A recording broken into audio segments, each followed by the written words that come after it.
Security work had never been my calling, just a means to survive. For 15 years, I drifted between warehouse posts and office lobbies, parking garages and apartment complexes, watching the world through grainy monitors and making rounds that rarely revealed anything more sinister than a forgotten briefcase or an unlocked door. The job was predictable, unremarkable, and that suited me fine. But when the advertisement appeared for a night watchman at Riverside Plaza, something about it pulled at me. Perhaps the generous pay, nearly double what I'd been making, or maybe the simplicity of guarding a single location instead of sprawling industrial parks. The plaza itself was familiar to me, though only in passing. I'd shopped there occasionally during its better years, wandering through the department stores and grabbing lunch at the food court. But like many suburban shopping centers, Riverside Plaza had fallen on hard times. The anchor stores had pulled out one by one, leaving behind empty husks with faded signage, and foot traffic had dwindled to a trickle. Still, a handful of tenants remained. A bookstore, a phone repair kiosk, a nail salon, clinging to hope that the plaza might somehow recover. The ownership group had recently announced renovation plans, which explained why they needed overnight security. Or so I told myself. I submitted my application through an online portal, expecting the usual wait of several days or even weeks. Instead, my phone rang within hours. The voice on the other end belonged to Mr. Caldwell, the facilities director, who spoke with an urgency that seemed disproportionate to the position. He asked if I could come in for an interview that same afternoon, and despite the nagging sense that something wasn't quite right about such haste, I agreed. The plaza was only 20 minutes from my apartment, and I needed the work. When I arrived, the parking lot stretched before me in vast emptiness, the faded lines and occasional oil stains marking where hundreds of cars once clustered. Now, only a dozen vehicles dotted the expanse, mostly concentrated near the remaining operational entrance.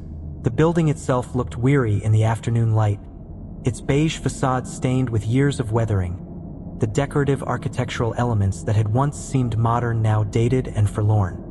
Mr. Caldwell met me in the administrative office, a cramped space tucked behind what used to be the plaza's information desk. He was a thin man in his late 50s, with wire-rimmed glasses that he constantly adjusted and a habit of checking his watch as though perpetually running late. The interview was perfunctory at best. He skimmed my resume, asked a few cursory questions about my experience, and then launched into an explanation of the duties that felt more like a rehearsed speech than a conversation. "You'll monitor the security feeds every 15 to 30 minutes, he said, his fingers drumming against the desk. "Hourly patrols through all accessible areas. We'll provide you with a map. Document anything unusual in the log. Standard protocols, nothing you haven't done before." I nodded, waiting for him to elaborate, but he simply stared at me with an expression I couldn't quite read. Anticipation mixed with something that might have been relief or perhaps resignation. "Can you start tonight?" he asked abruptly. The question caught me off guard. "Tonight? Don't you need to run a background check? Process paperwork?"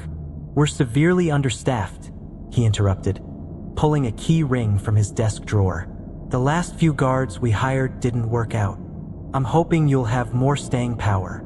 The phrasing struck me as odd, but I needed the job, and the prospect of immediate income outweighed my reservations. I accepted, signed a bare minimum collection of forms, and left with instructions to return at 11 that evening. As I drove home, I tried to ignore the uncomfortable feeling settling in my stomach, the sense that Mr. Caldwell had been evaluating not whether I was qualified, but whether I would do. The plaza looked different at night.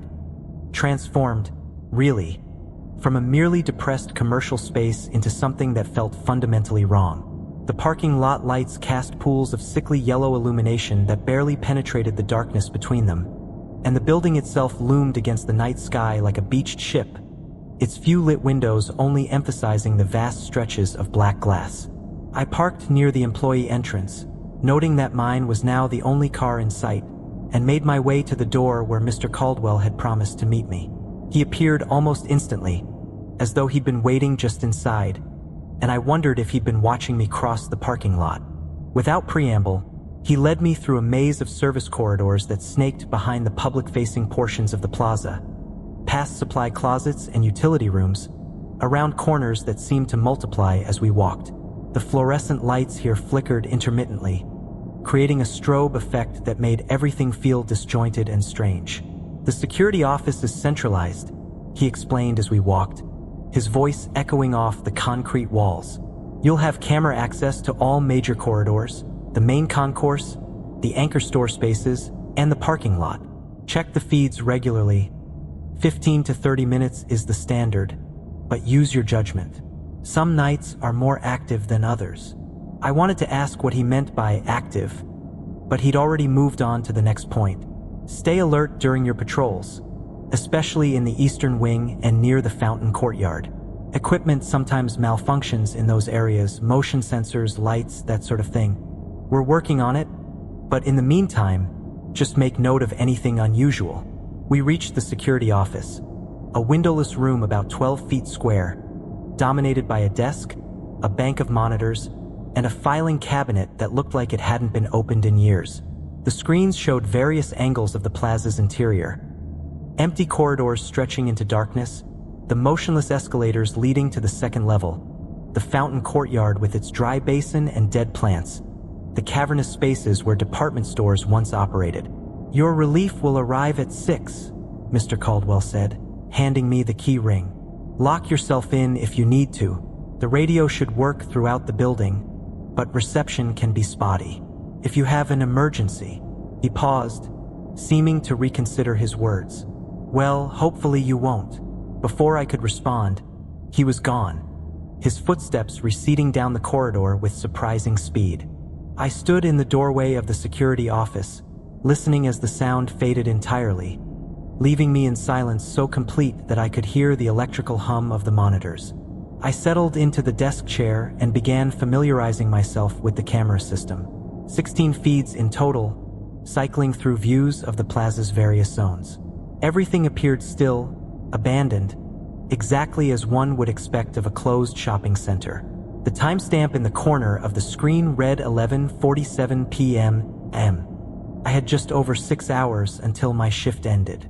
At 12:15, I decided to make my first patrol, taking the map Mr. Caldwell had left and a heavy-duty flashlight from the equipment locker. The service corridor leading away from the office felt different now that I was alone. Longer, somehow, and the flickering lights seemed to have worsened.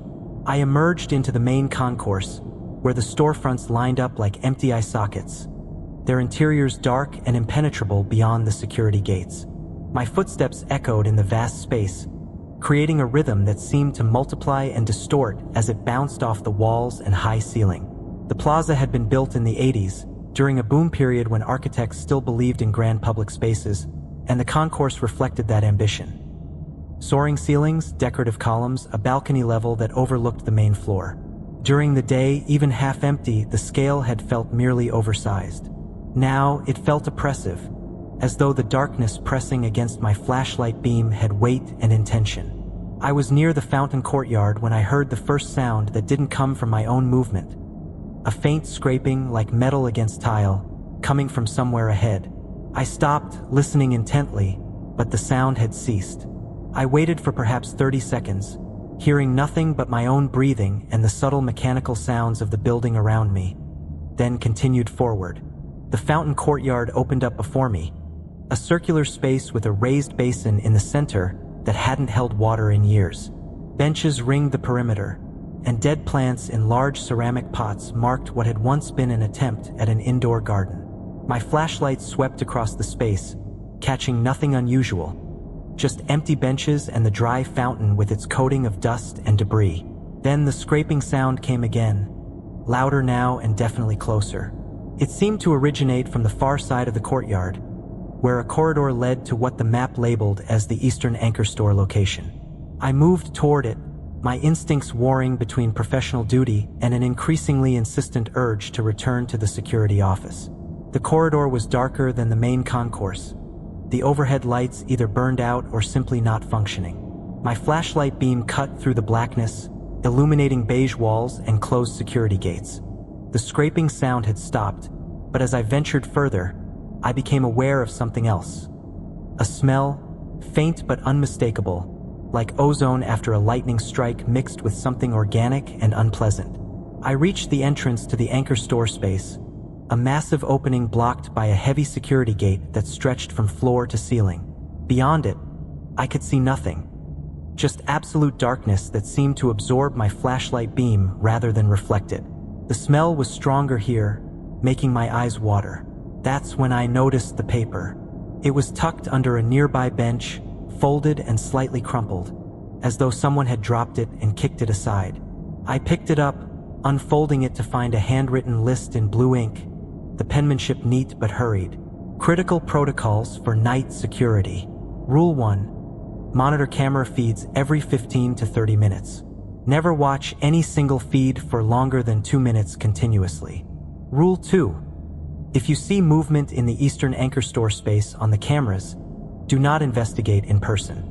Note it in the log and continue your patrol elsewhere. Rule 3. The old fountain in the courtyard sometimes appears to contain water. If you see this, leave the area immediately and do not look back at it. Rule 4. Between 1 a.m. and 2 a.m., if you hear sounds of objects moving or falling, do not leave the security office to investigate. This is not a burglary. Rule 5. If the temperature drops suddenly in any location, exit that area calmly. Running will make it worse. Rule 6. Do not acknowledge or respond to any sounds of someone calling your name unless you can see the person doing so. Rule 7. If you encounter a dark humanoid shape that doesn't cast a shadow or reflect light, do not make eye contact. Move away at a steady pace without turning your back to it. Rule 8. The second floor balcony access should remain locked. If you find doors unlocked, secure them and immediately return to the security office. Rule 9. If your watch or phone shows a time earlier than the last time you checked, return to the security office and remain there until the time corrects itself. Rule 10. Between 3 a.m. and 3:30 a.m., lock the security office door and do not open it regardless of what you hear. Check cameras to verify any claimed emergencies. Rule 11. Do not leave the building before 6 a.m. under any circumstances. What follows you out cannot be stopped once you've given it access to the outside. I read through the list twice, my rational mind rejecting the implications even as a deeper, more primitive part of my brain recognized the tone of genuine warning. This had to be a hazing ritual, something the previous guards had concocted to scare newcomers. The alternative, that these rules represented real dangers, was too absurd to consider seriously. Yet I folded the paper carefully and put it in my pocket, unable to simply discard it. The patrol continued without further incident, though I moved more quickly now, my awareness heightened by the list's contents even as I told myself it was nonsense. I completed the circuit of the accessible areas and returned to the security office at 1:03 a.m., locking the door behind me more from habit than any genuine fear. The monitors showed nothing unusual. I made an entry in the log, 12:15 to 1:03 patrol, no incidents, and settled back to watch the feed cycle through their views. The eastern anchor store camera showed only darkness beyond the security gate. The fountain courtyard appeared exactly as I'd left it. The main concourse stretched empty and still. At 1:17, something changed on the monitor showing the eastern anchor store. The darkness beyond the gate seemed to be moving, not with any identifiable shape or form, but rather as though the blackness itself had become animate, rippling and flowing like water. I leaned closer to the screen, remembering Rule 1's warning about watching any feed too long, but unable to look away from the impossible sight. The movement intensified, and then, quite suddenly, objects began flying out of the darkness and striking the security gate. I jumped in my seat as a folding chair materialized from the black and crashed against the metal bars with tremendous force. It was followed by shopping bags, pieces of debris, what looked like a mannequin torso, all of them shooting out of the darkness with violent speed and smashing into the gate. The camera angle showed me that nothing human was throwing these objects. They simply emerged from the darkness at high velocity, as though being hurled by an invisible force deep within the abandoned store space. The assault continued for perhaps 15 seconds, a barrage of random items that clattered against the gate and fell to the floor, and then stopped as abruptly as it had begun. The darkness settled back into stillness. The objects lay scattered on the floor just outside the gate. I stared at the screen, my heart hammering, trying to make sense of what I'd witnessed. A malfunction, perhaps? Some kind of playback error showing old footage? But no, the timestamp was current, and I could see on other feeds that nothing else in the building had changed. Rule 2 echoed in my mind. If you see movement in the Eastern Anchor Store space on the cameras, do not investigate in person. I had no intention of investigating. Instead, I forced myself to look away from that particular feed, cycling through the other cameras to reassure myself that the rest of the plaza remained inert. But my sense of the building had fundamentally shifted. The silence no longer felt peaceful. It felt expectant, like the held breath before a scream. At 1:34, I heard the first crash from somewhere in the building.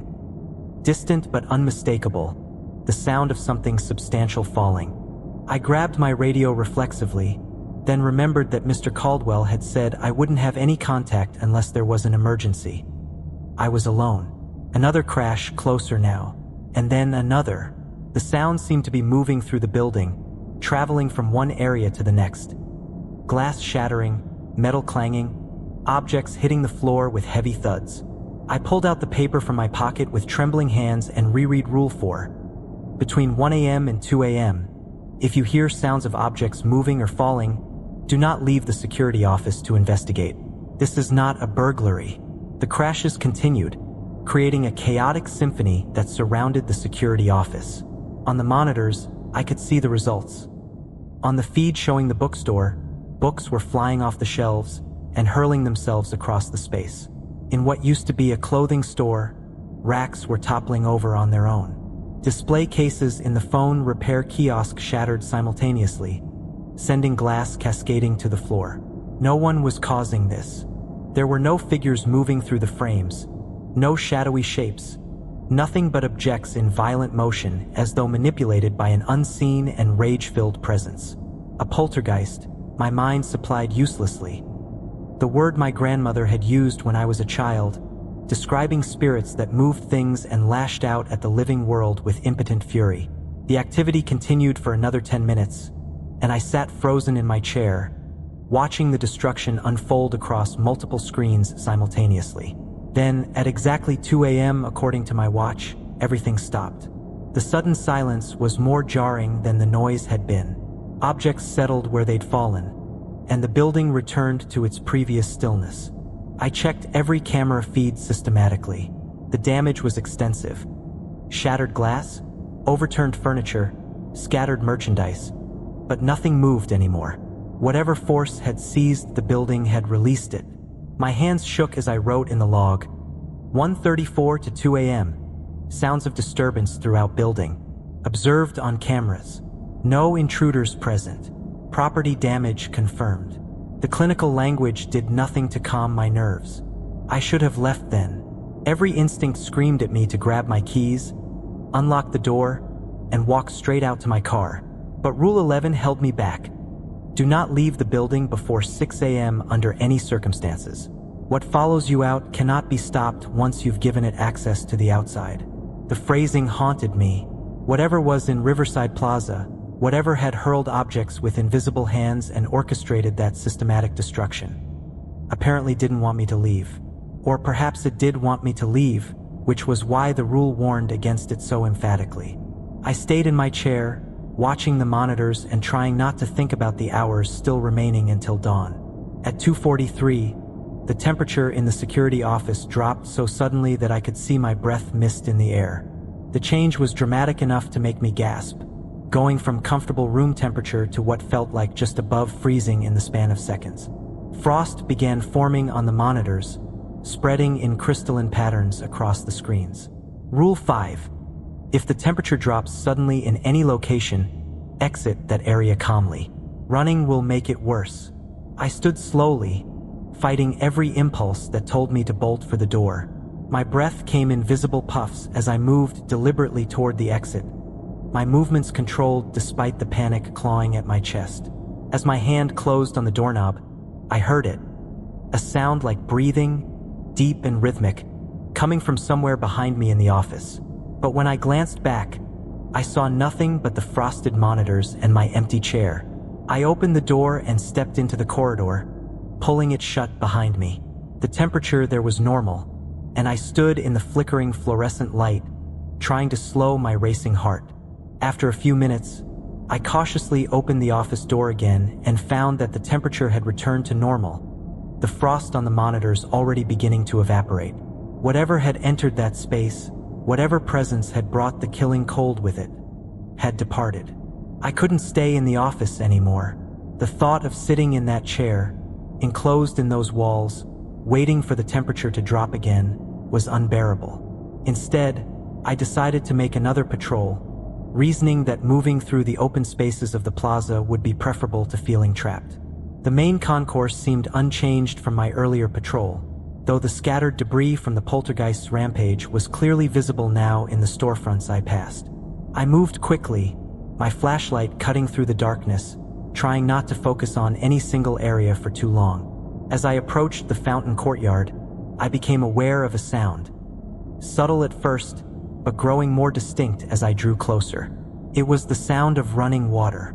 I stopped at the entrance to the courtyard, my flashlight beam sweeping across the space. The fountain, which had been dry and dust-filled during my previous patrol, now contained water. It wasn't merely damp or holding a small puddle.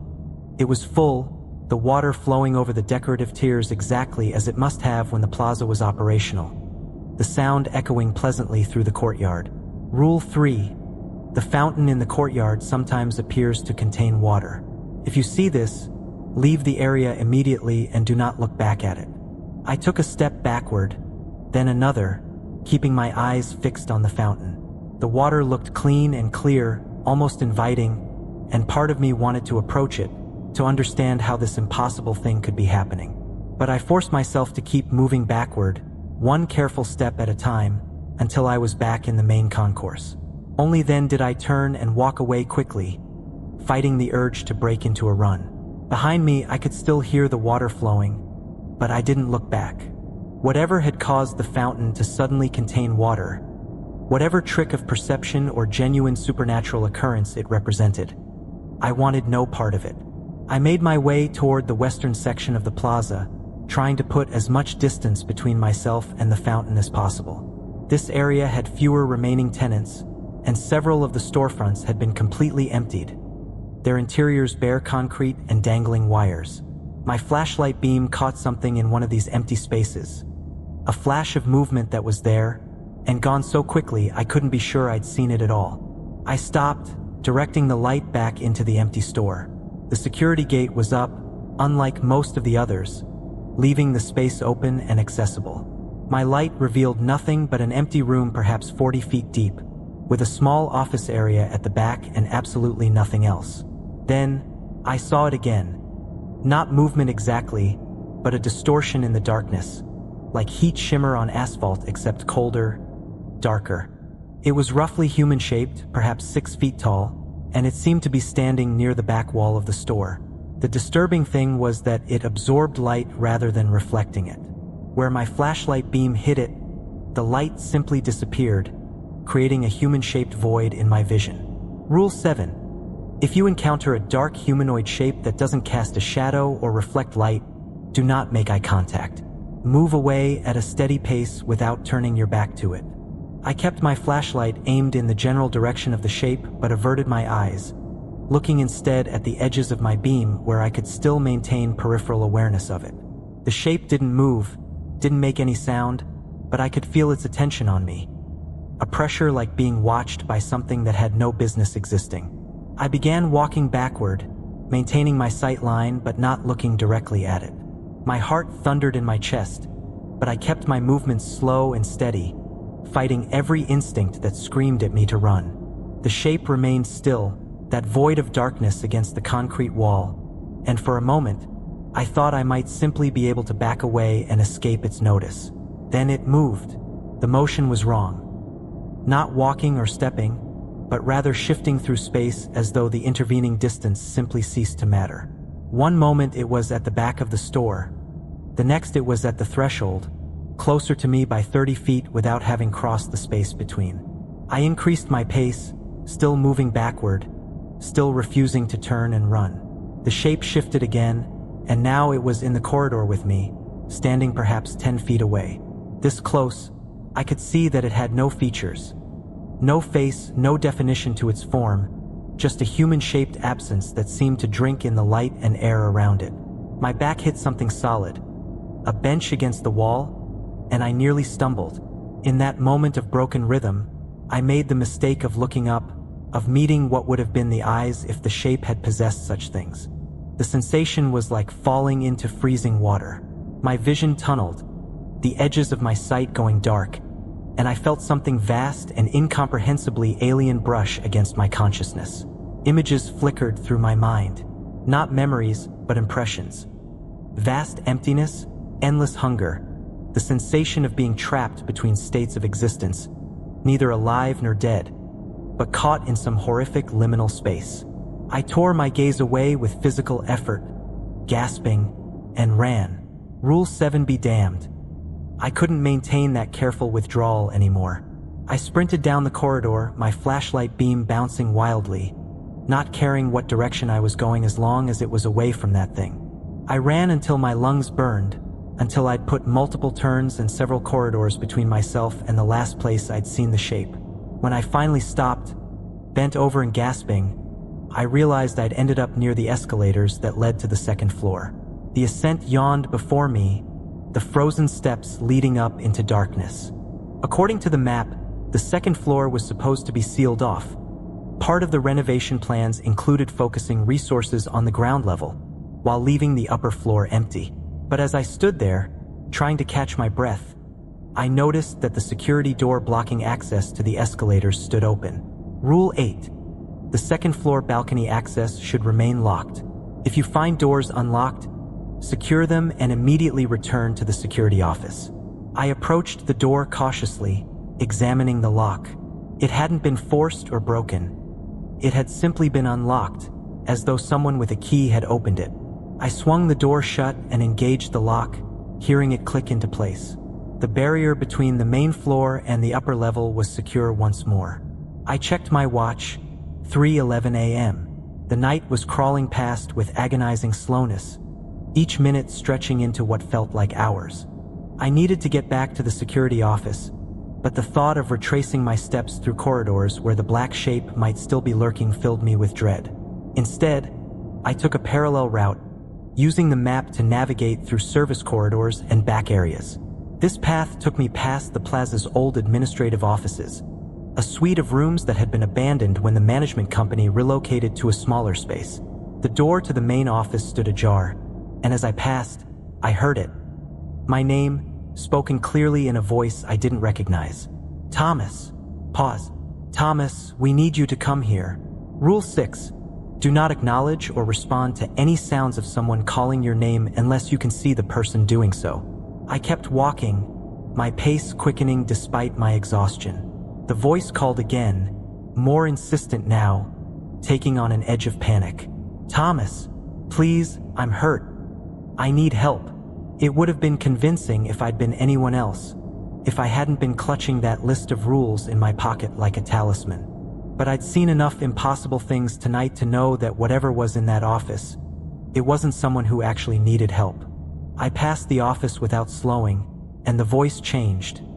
No longer pleading but angry, the words becoming distorted and overlapping, as though multiple voices were speaking at once. But I didn't look back, didn't acknowledge it, just kept moving until I'd left that section of the building behind, and the voice could no longer reach me. The security office appeared ahead, and I felt a wave of relief so intense it was almost nauseating. I fumbled with the key, my hands shaking, and got inside, locking the door behind me. The monitors still showed their cycle of views, and I collapsed into the chair, checking the time again. 3:27 a.m. In 3 minutes, according to Rule 10, I needed to remain locked in here and not open the door regardless of what happened. I waited, watching the clock on the wall count down the seconds, wondering what fresh horror the building had planned for this particular half-hour window. At exactly 3:30, the knocking began. It started softly, just 3 measured raps against the office door, the kind of knock a colleague might make. Then it came again, more insistent, then again and again until it became a continuous hammering that made the door rattle in its frame. I checked the camera feed showing the corridor outside. The view revealed an empty hallway. No one stood at the door, yet the knocking continued, violent enough now that I feared the door might give way. Then the voices started. "Thomas, open the door!" It was Mr. Caldwell's voice, panicked and breathless. "There's something in the building. Let me in." I stared at the monitor, watching the empty corridor as the voice pleaded with increasing desperation. Whatever was making that sound, it wasn't the facility's director. It wasn't anything human. "Please," the voice sobbed. "It's coming. Oh God, it's right behind me. Let me in." The performance was convincing enough that I found myself halfway out of my chair before I caught myself. The monitor showed nothing, just an empty corridor, and a door being pounded from the outside by nothing visible. Other voices joined in, people I'd never heard before, claiming to be security guards or maintenance workers or lost shoppers. They begged, threatened, cajoled. Some claimed to be police responding to an emergency. Others said they were family members of mine, though they got the names and details wrong in ways that would have been obvious if I'd been thinking less clearly. The cacophony rose to a fever pitch, dozens of voices layering over each other. And then, at 4 a.m. precisely, it stopped. The silence that followed was absolute. I sat in my chair, trembling, staring at the monitor that showed an empty corridor and an undamaged door. Whatever test that had been, I'd passed it by doing nothing. I pulled out my phone to check the time, wanting confirmation that the ordeal was truly over. The screen showed 2:47 a.m. My stomach dropped. Rule 9. If your watch or phone shows a time earlier than the last time you checked, return to the security office and remain there until the time corrects itself. I was already in the security office, which provided limited comfort. The wall clock insisted it was 4:02 a.m., but my phone disagreed, as did my watch when I checked it. Both showed times well over an hour earlier than they should have been. Time had broken somehow, or perhaps it had always been broken in Riverside Plaza, and I was only now noticing the cracks in its flow. I sat very still, watching the 3 different time sources slowly diverge further, then gradually begin to converge again. My phone suddenly jumped forward, skipping through minutes and seconds, while the watch did the same at a different rate. The wall clock continued its steady pace, and after perhaps 10 minutes of this temporal chaos, all 3 sources agreed once more. For 17 a.m. I had survived to the final stretch of my shift. Less than 2 hours remained until my relief would arrive and I could leave this place. But the building wasn't finished with me yet. At 4:33, I decided I needed to use the restroom, a requirement I'd been ignoring since arriving but could no longer put off. The nearest facilities were just down the corridor, a single-occupant room that I'd passed during my earlier patrols. I checked the monitors before leaving. Everything appeared still and quiet, and made the short journey as quickly as possible. The restroom was exactly as institutional as expected. White tile, a single stall, a sink with an old-fashioned faucet. I took care of business quickly, washed my hands, and was reaching for the door when the lights went out. Not gradually, not with a flicker. They simply ceased, plunging the small room into absolute darkness. My flashlight was back in the security office, an oversight born of exhaustion and stress. I fumbled for my phone, using its screen as a makeshift light source, and that's when I felt it. The temperature was dropping again, faster than before, my breath misting in the glow of my phone's screen. But this time, it was accompanied by something else. A presence, undeniable and malevolent, pressing in on me from all sides of the small room. I reached for the door handle and pulled. It didn't budge.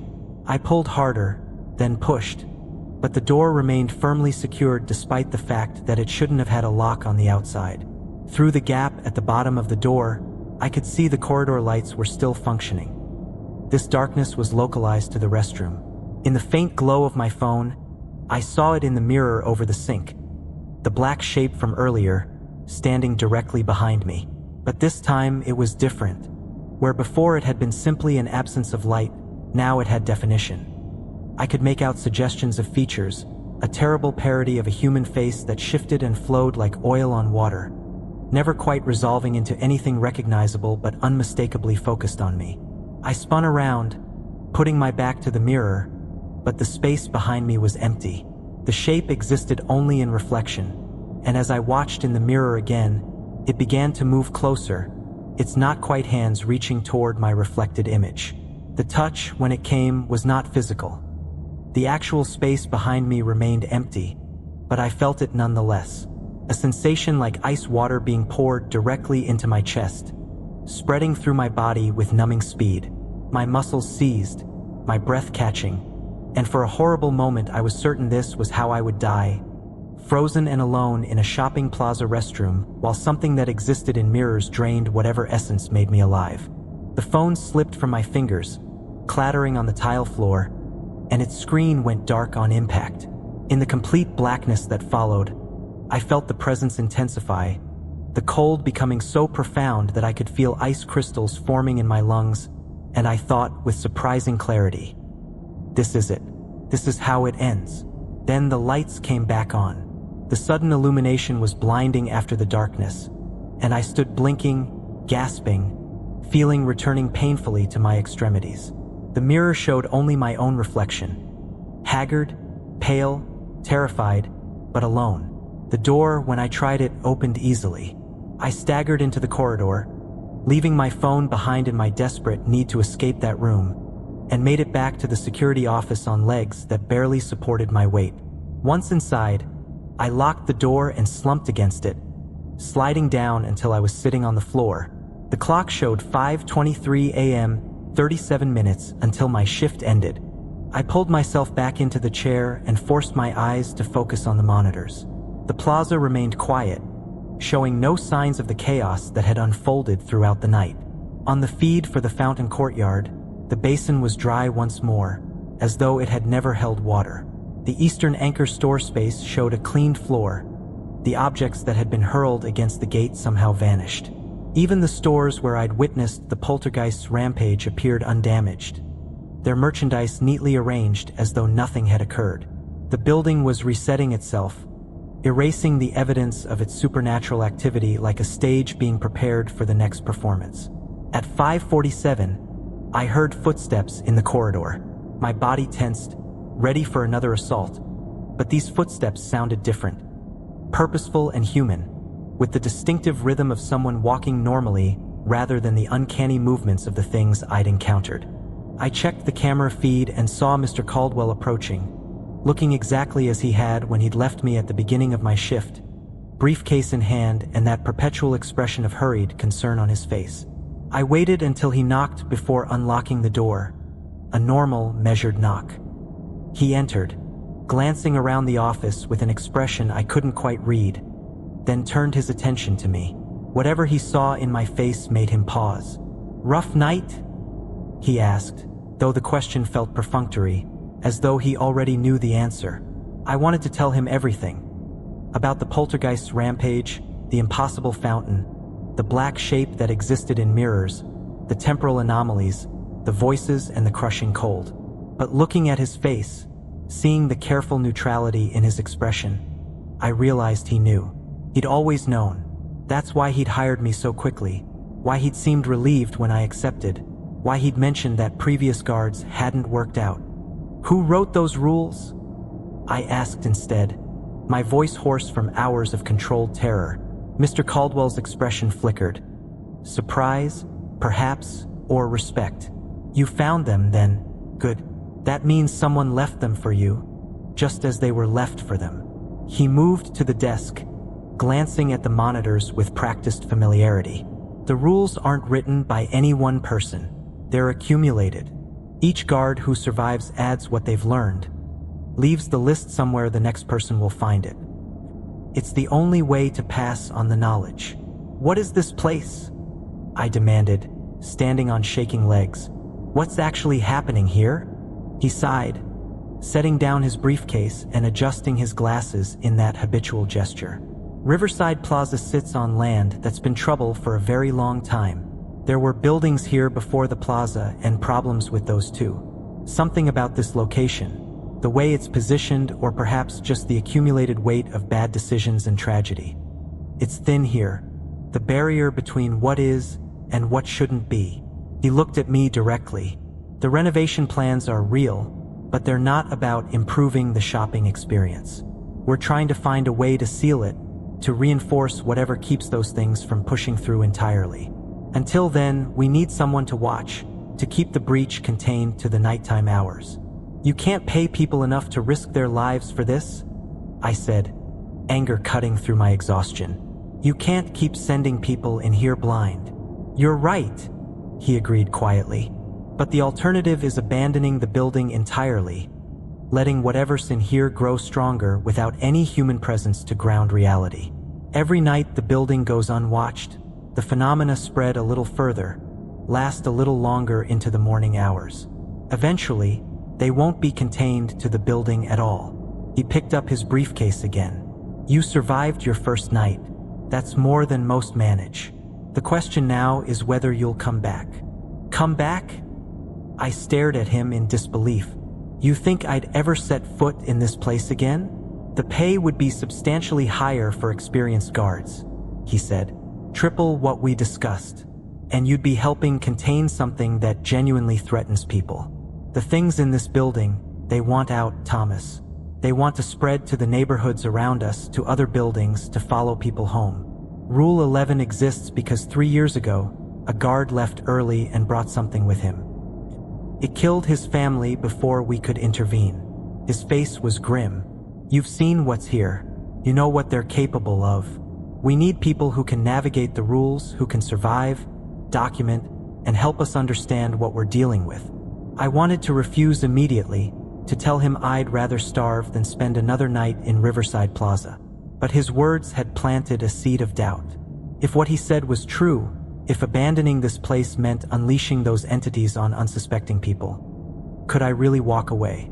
I need to think about it, I finally said, my voice barely above a whisper. Mr. Caldwell nodded as though he'd expected nothing else. Take the weekend. I'll call you Monday. He paused at the door, looking back at me. For what it's worth, you did well tonight. Better than most. The fact that you're standing here, that you followed the rules even when every instinct told you not to, that takes a particular kind of strength. He left, and I gathered my few belongings with hands that still trembled. The plaza looked almost peaceful in the early morning light filtering through the high windows, the shadows retreating to their corners, the storefronts quiet and innocent. If I hadn't lived through the night, I might have convinced myself it had all been a stress-induced hallucination. But I had lived through it. I'd seen things that shouldn't exist, felt the presence of entities that defied rational explanation, survived encounters that should have killed me, and somehow, impossibly, I'd made it to dawn. As I walked through the main concourse toward the exit, I passed the fountain courtyard one final time. The basin was dry and dusty, exactly as it should be, with no trace of the water that had flowed there just hours before. But lying on one of the benches, weighted down by a small stone, was a piece of paper. New, crisp, with neat blue handwriting I recognized as my own, though I had no memory of writing it. I picked it up and read, Rule 12. If you survive your first night, you will be tempted to believe it was a dream or hallucination. It was not. The things you saw are real, and they will be waiting if you return. Rule 13. If you choose not to return, do not speak of what you witnessed. Those who break silence about Riverside Plaza tend to experience the phenomena following them home, regardless of Rule 11. Rule 14. If you do return, review the rules before each shift. They may have changed or expanded based on new discoveries. What kept you safe last time may not be sufficient. Rule 15. Trust your instincts, but not your senses. What you see, hear, or feel may be manipulated. The rules are your only reliable guide. The handwriting was definitely mine. I recognized the way I formed certain letters, the slight rightward slant, the pressure of the pen. But I had never written these words. Someone or something had reached forward in time, or perhaps I had reached backward, creating a message for myself that existed outside the normal flow of causality. I folded the paper carefully and added it to the original list in my pocket, then walked out of Riverside Plaza into the morning sun. The parking lot was beginning to fill with early arrivals. Maintenance workers, store managers preparing to open for Saturday business. They moved through their routines oblivious to what had transpired overnight, protected by ignorance and daylight from the knowledge of what waited in the darkness. My car started normally, and I drove home through streets that looked exactly as they should, populated by people going about their ordinary lives. But I carried with me the weight of what I'd experienced, the certainty that the world was far stranger and more dangerous than most people suspected, and the growing, horrifying conviction that Mr. Caldwell had been right. Someone needed to stand watch. Someone needed to keep the things in Riverside Plaza contained, to follow the rules and maintain the fragile barrier between the normal world and the nightmare that pressed against it from the other side. I spent the weekend trying to convince myself I wouldn't go back, that no amount of money was worth another night in that place. But Monday morning, when my phone rang and Mr. Caldwell's number appeared on the screen, I found myself answering. "I'll do it," I said before he could speak. "But I want the rules updated and comprehensive. Everything, everything previous guards have documented. And I want direct communication during shifts. A working phone line, not just a radio that cuts out." "Agreed," he replied, and I could hear the relief in his voice. "When can you start?" "Give me 2 weeks," I said. "I need to prepare myself mentally, and I want to research the location, understand what we're dealing with." 2 weeks, then. "Thank you, Thomas." Genuinely.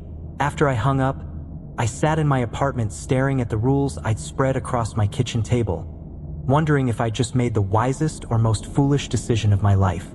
But as the afternoon light faded and evening shadows began to creep across my walls, I thought about those entities. The poltergeist with its mindless rage, the black shape that existed between reflections, whatever else lurked in Riverside Plaza's darkness. And I knew I couldn't let them break free. Someone had to stand guard. Someone had to learn the rules and survive the nights and keep the barrier intact. For better or worse, that someone was now me.